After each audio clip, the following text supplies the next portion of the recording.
The cursed costume.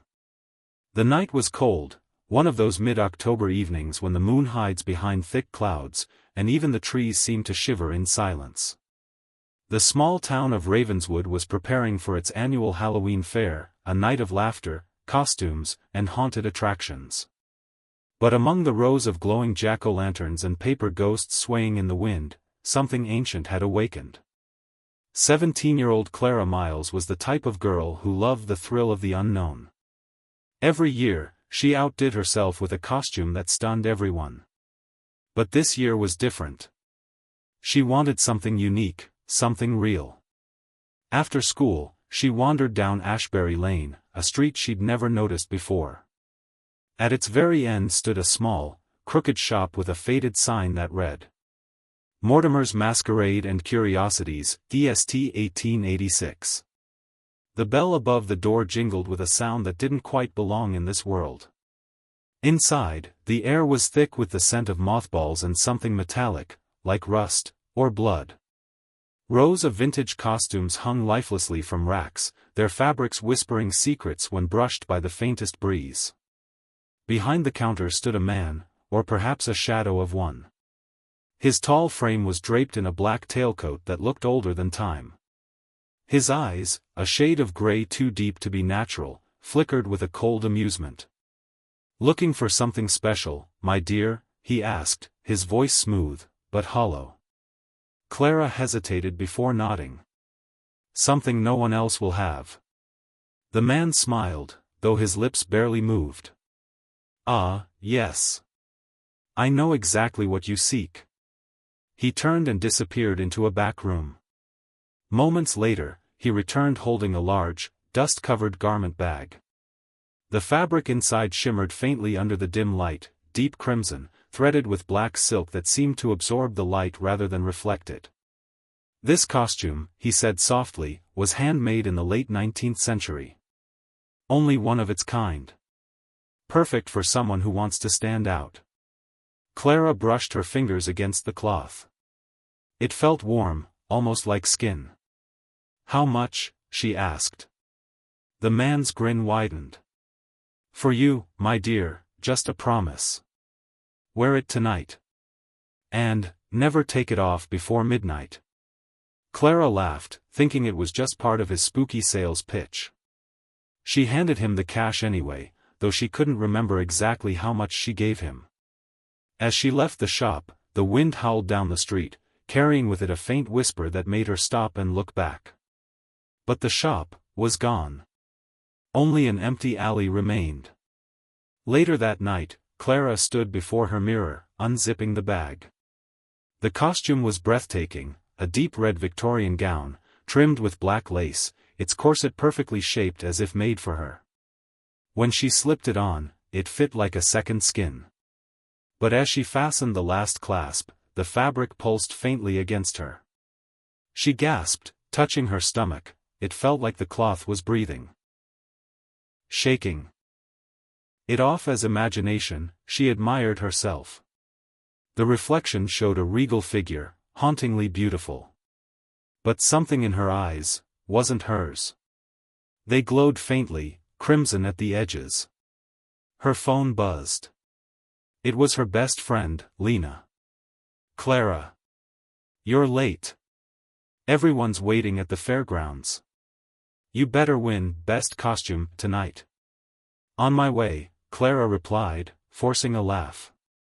She grabbed her keys and ran out into the cold night.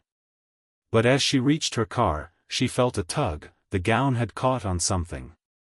She turned, but nothing was there. The fabric slid off the metal cleanly, yet when she glanced down, her hand was smeared with something dark. Blood. At the fair, everyone turned to stare. Clara's entrance was unforgettable. Her crimson gown glimmered under the orange lights, the black lace trailing behind her like living shadows. People gasped, some even applauded. Lena ran up, wide-eyed. "Holy crap, Clara.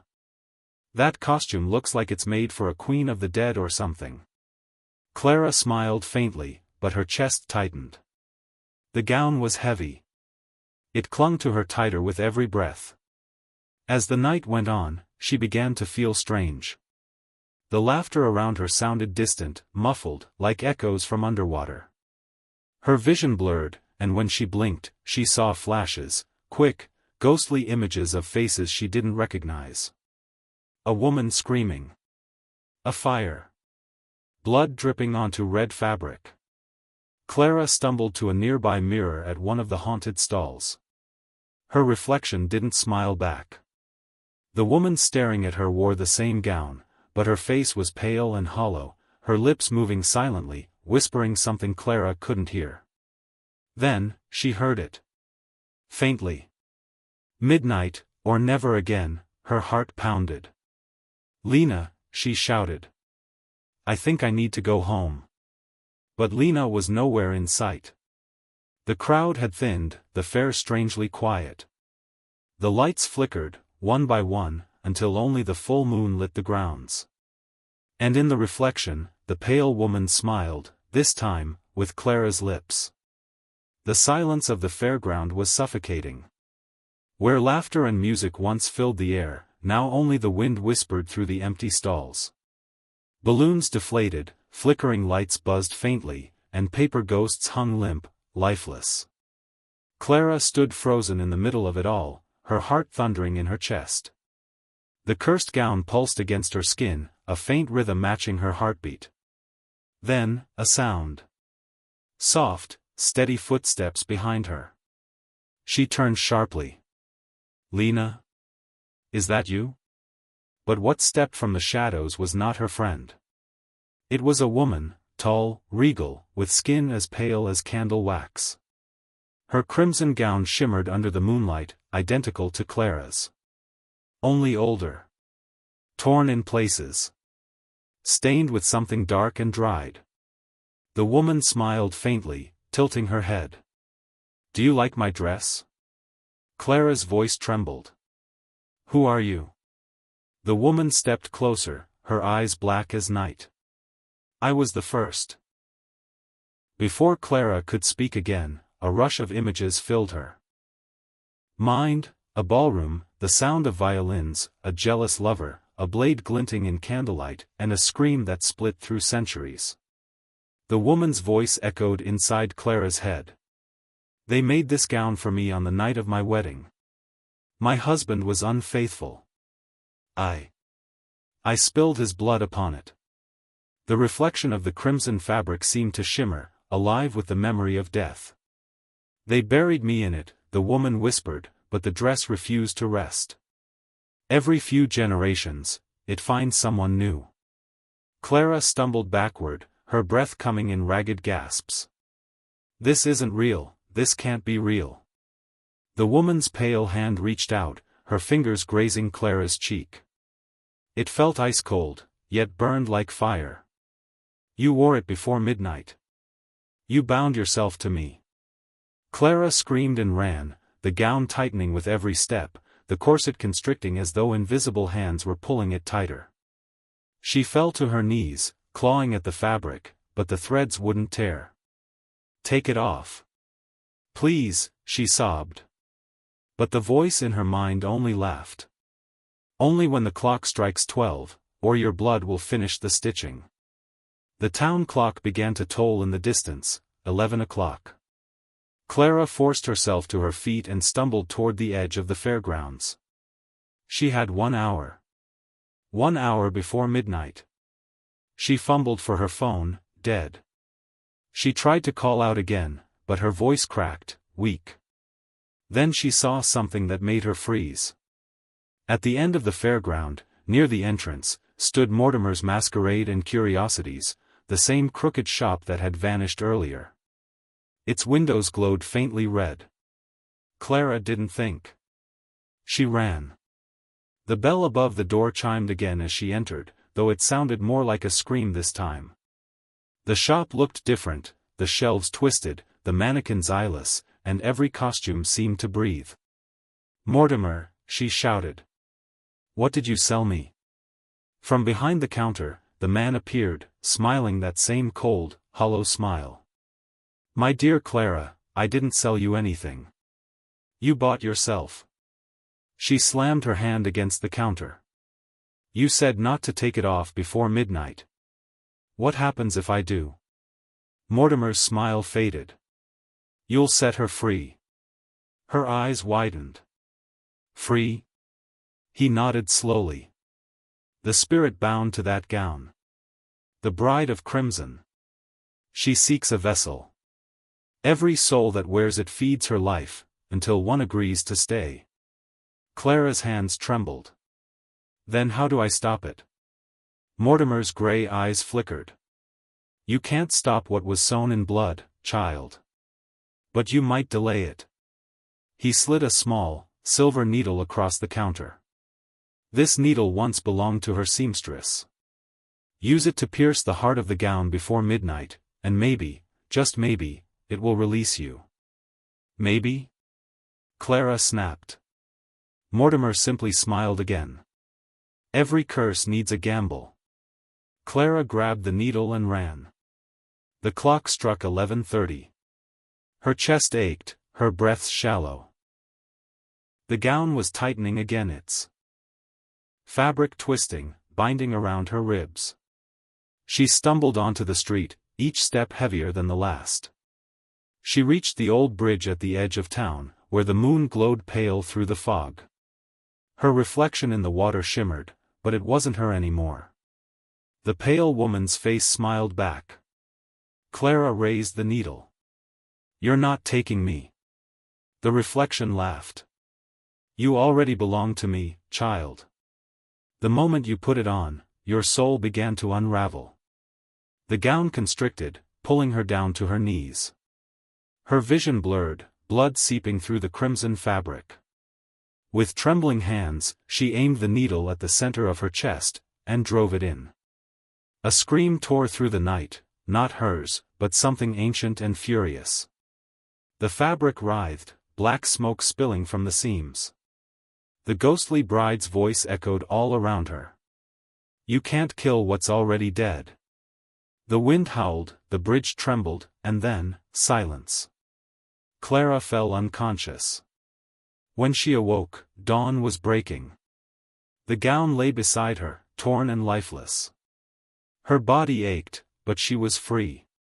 Or so she thought. Because as she walked home, barefoot and shaking, she noticed a faint red mark spreading across her wrist, in the shape of stitched thread. The sun rose over Ravenswood, but its light felt hollow, muted, as though the world itself refused to wake. Clara stumbled into her house, still wearing torn remnants of the cursed gown.